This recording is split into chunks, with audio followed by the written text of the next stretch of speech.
Okay, the Midnight class overhaul is here. Top to bottom, Blizzard is stripping every spec in the game of countless buttons and passives. Talent trees getting reworked.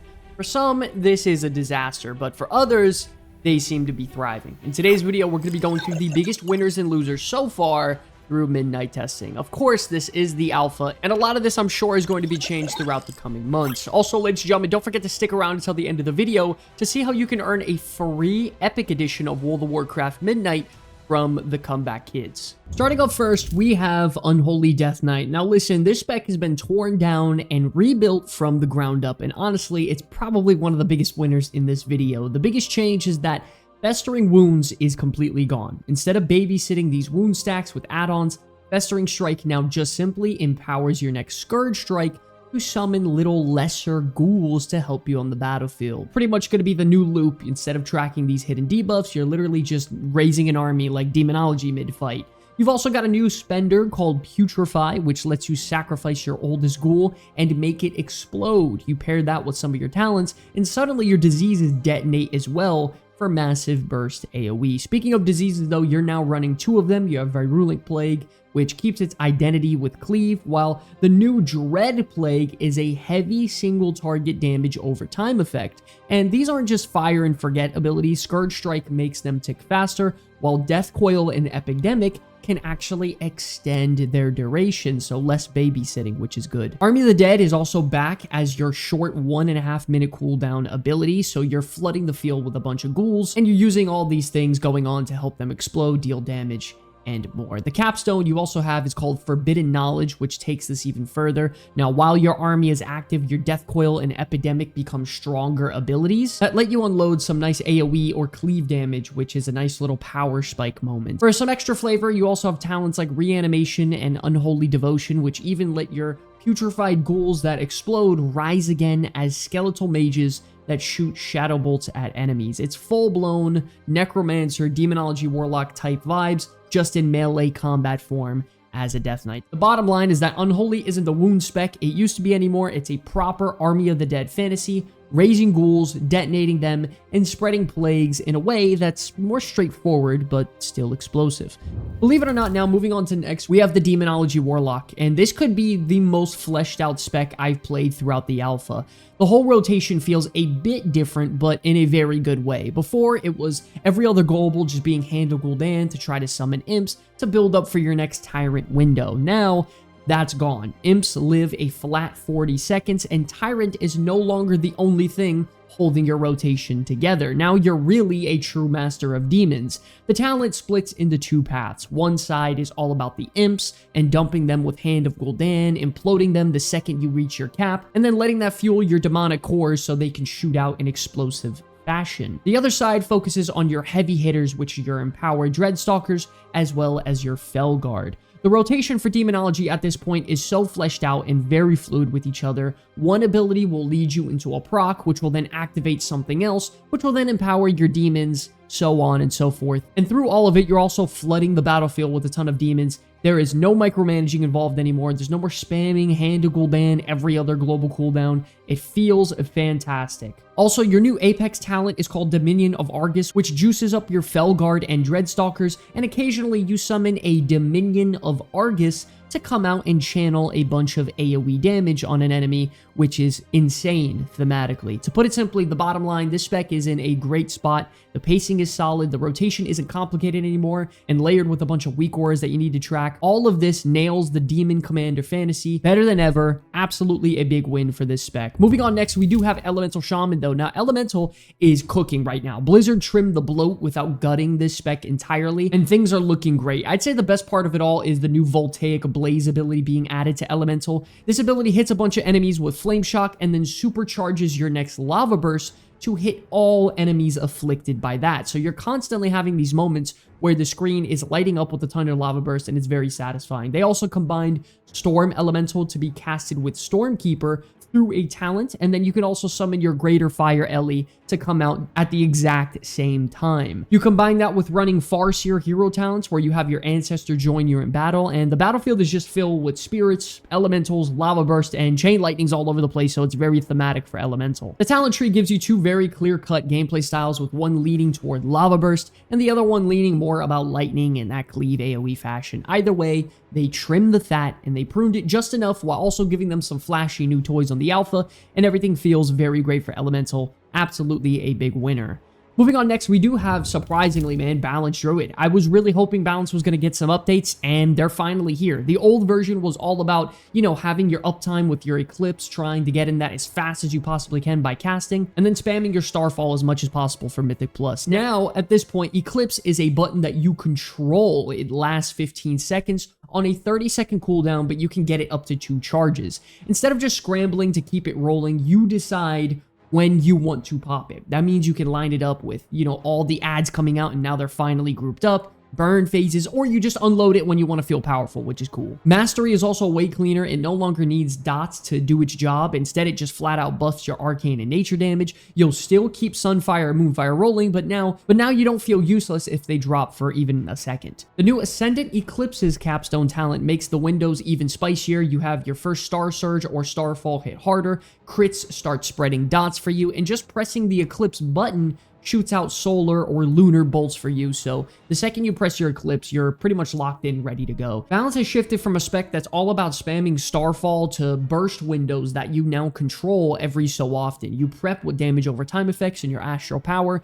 then you pop your Eclipse, and then you let all hell rain loose. It's a way less stressful way to play the spec and way more intentional. Very excited for Balance. Next up, even for Druid though, we do have to talk about Feral because they're getting a big shakeup in Midnight. Bleed snapshotting is pretty much gone, and they made everything a lot less complicated when it comes to your bleeds and empowering them. Blizzard even added UI indicators so that you can see your bleeds and when they're empowered, meaning that you don't need weak ores anymore, which it's going to be gone from the game anyways, so that's a W. Another big one is that Blood Talents is gone. This was always a pain in the ass to try to keep up, in my opinion, and it forced you into this awkward like mini game trying to get 3 different spells off, and you never knew which one you needed to press. Now you have straightforward buffs like Lacerating Claws and Blood Spattered, which makes your bleeds and bites hit way harder in a very clear way. They also picked up some new spells like Frantic Frenzy is a multi-target Feral Frenzy ability where you blur between enemies and slash them all at once, and then you have Chomp, which is a new bite style button that you only use when you're low on energy, which can fill out those gaps of low EPM when Feral is energy starved. Numbers wise, Swipe got nerfed and Thrash got buffed, which pushes your AoE back toward bleed spreading instead of just spamming Swipe. Listen, the bottom line is that Feral is shedding the whole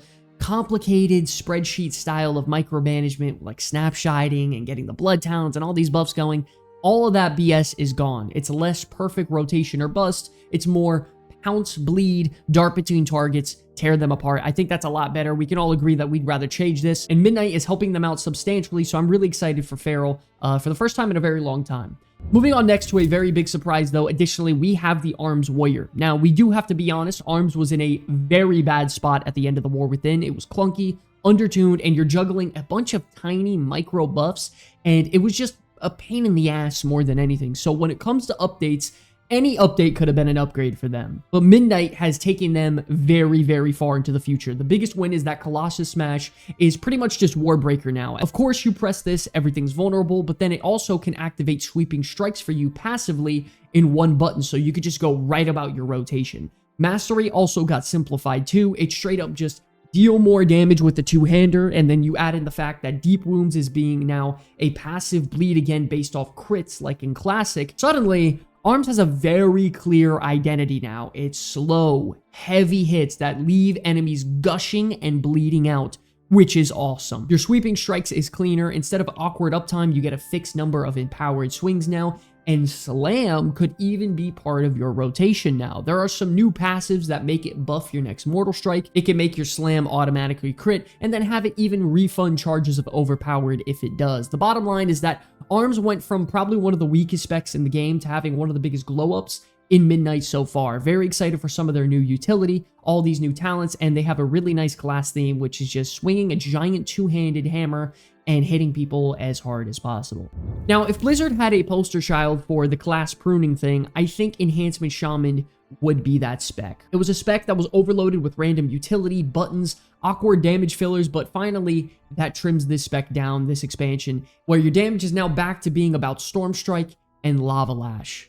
You also have a brand new talent called Ride the Lightning that makes you cast free chain lightnings in AoE when you use these abilities. Not only is the damage really impactful, of course, but visually, it's really awesome. They also rework Crash Lightning to have it give you multiple effects after you cast it, which feel way better. And then Voltaic Blaze is here permanently on your bars, and it's not going anywhere. So no more trying to spread flame shocks. You just press Voltaic Blaze, forget it, and move on to your damage. On top of that, one of my favorite changes is that your weapon imbuements actually matter. They deal pretty good damage, and with the addition of Sundering and Primordial Storm being combined into one button, it's a nice bursty 1-2 punch combo in AoE that feels very nice. The bottom line is that Enhancement still has all of the awesome visuals that it had before, but they cut down everything substantially. They trimmed the fat. They made it a spec that feels good to go about its rotation yet again. It feels like older Enhancement Shaman rather than a Fury Warrior copy-paste where you're just spamming things left and right. Really excited for Enhancement in the future. Moving on next now, we actually have to talk about Frost Mage because surprisingly, it's in a really good spot in Midnight so far. Blizzard has rebuilt this spec top to bottom with a brand new freezing and shattering system, and it solves a lot of Frost's old problems. The loop is pretty simple. You use your abilities to stack freezing, and you use Ice Lance to consume the stacks and shatter them to explode. So from a very basic core standpoint, you build freezing, you shatter them with Ice Lances. They also took out Icy Veins and replaced it with Ray of Frost, which interacts with their Apex talent really well, where it summons these Hands of Frost that come out from the ground and slam onto enemies. Visually, very, very cool stuff. It's something I've never seen in WoW before, so it's really awesome. And then the talent tree got overhauled as well. For example, Glacial Spike is built into Frostbolt now, where you occasionally get to use it. You get to summon your Water Elemental again, which is awesome. And the entirety of the tree is just so much more straightforward and easy to understand than ever. For example, you have a couple talents like Comet Storm and Fractured Frost that allow you to cleave very naturally without these awkward setups. And this whole new shatter system fixes Frost's biggest weakness, in my opinion, which was bad scaling at high target scenarios. Now you build up these stacks, shatter them with Ice Lance, everything AoE pops and explodes. Very, very nice. The bottom line is that Frost is a very simple caster now in the new expansion. Easy core loop with way less button bloat and a tree packed with a ton of meaningful choices, so the variety is absolutely there in terms of builds. And then lastly, for our tank winner, I would say the for sure surprising one had to be Blood Death Knight. For a long time, Blood DK has had this awkward setup tax where you felt really weak when you'd first get into a pack. You'd have to get your Bone Shield up and running and then get all your other buffs and things going like Dancing Rune Weapon. Blizzard admitted that it was clunky, so they cut it. Your damage is now back into your core abilities instead of being locked behind layers of ramp like Shattering Bone. To balance it out though, Death Strike healing got trimmed, but you're tankier through Bone Shield, armor, and passive damage reduction. So instead of spiking drastically, Blood should, I will say, emphasize, should feel more smoother. Some of the new abilities to back this whole thing up is Lifeblood. It adds a small heal over time effect to every time you Death Strike. Deadly Reach makes Heart Strike cleave, and then you have Blood Mist, which turns Dancing Rune Weapon into a parry aura that also pumps your runic power. My favorite thing though has to be Consumption getting reworked. Now it's an empowerment channel that reduces incoming damage and then pops to explode all of your Blood Plagues in AoE, which is really, really awesome. The bottom line is that Blood is no longer about fragile, sort of spiky ramping. It's more steady, reliable sustain with a few new abilities and toys to mess with. A much healthier place for the spec. Moving on next, we do have our winner healer being the Holy Paladin. Now, like a lot of other healer specs in the game, they're getting substantially trimmed. The spec had turned into a mess of mini cooldowns, filler talents, button bloat. Blizzard decided, hey, we're going to cut all this shit out for healers, cut out a lot of the fat, and leave the core abilities and make them feel impactful. Now, with Holy Paladin, Light of Dawn is a perfect example. No more awkward cone that misses half your group or raid. It's now a circle heal around you, which makes it way easier to land in the middle of those hectic fights. The new Apex talent, also Beacon of the Savior, is a big upgrade. It automatically attaches to whoever's lowest on health and it redirects your healing onto them, and even drops a small absorbed shield to them, which is nice as well. Other changes to round this all out as well include Aura Mastery will feel like a proper cooldown again and juiced up with talents like Ringing of the Heavens, and then your Seraphic Barrier talent lets your core healing abilities also shield allies, which is really nice. Listen, the bottom line with Holy Paladin is that they lost the fluff and gained probably a lot of clarity through their core abilities, healing substantially more, while also giving them all your allies absorb shields being attached to them. That way it leads into that theme of Beacon being a big part of the spec, which it should be, and your cooldowns actually feeling like proper healing cooldowns when you use them, which is really exciting. Okay, moving on now into the losers. These are specs that aren't doing too great in terms of changes. Remember, this has nothing to do with the numbers right now, just simply gameplay design and feel, as well as maybe these specs getting pruned a little bit too much. Starting off with the very first one, by far the worst spec on the alpha that I've tested, is the Fire Mage. To put it simply, I do not like where Fire Mage is heading in Midnight. It used to be all about that machine gun sort of pyroblast flame strike thing where you're exploding the battlefield constantly, but now at this point, Blizzard in Midnight is slowing them way, way, way down. And while I think it could be good in theory to slow them down, right now, it feels like they hammered this thing way too hard. Phoenix Flames is completely gone from the game, which means no more steady crits for Hot Streak. And in exchange for that, all your heavy hitters like Pyroblast, Flame Strike, and Meteor, they hit a lot harder. Not only that, your combustion windows are supposed to be a lot scarier now, and you deal more damage during them, but outside of these windows, fire is... it is very just hollow, man. Your rotation is taking back to, like, I shit you not, a Cataclysm version of the game where you're spamming Fireball, hoping for a proc to crit, and then you use Fire Blast to get a Hot Streak proc going into Pyroblast or Flame Strike. In my opinion, this spec is in dire need of a couple more buttons or some sort of gameplay integration. It is really bad. It's by far the most boring, and it feels underwhelming. I mean, you can see the difference in buttons between my Fire Mage on the left, which is the alpha version of the game, and then on the right is the live version in the War Within right now. It is just night and day, the difference between my bars. Once again, I know this is the alpha. There's going to be a lot of changes, so I'm hoping this spec gets some, because this is a very, very bad spot for Fire Mage. This may sound insane, but if Blizzard wants this new, slow-paced Pyroblast and Flame Strike hit harder style of gameplay, maybe they need to revisit how old combustion used to work, because them getting rid of Phoenix Flames and the whole automatic crit machine gun style of play doesn't really fit in with the brand new Midnight gameplay style philosophy. It's very uncomfortable, it's very stiff, it's boring, easily the clearest loser of Midnight so far. Moving on next, surprisingly, we have the Destruction Warlock. Now, I don't think this class is a loser per se, because it's nowhere near Fire Mage, but the truth of the matter is that Destruction barely changed at all. Now, I don't necessarily think it's a bad thing, I just would have liked some new flashy buttons or toys to play with. The talent tree has been cleaned up a bit and split down the middle. Left side is all about single target builds with Shadow Burn, Chaos Bolt, Soulfire, stuff like that, where the right side is focused on AoE with Cataclysm, Rain of Fire, Channel Demon Fire, and stuff.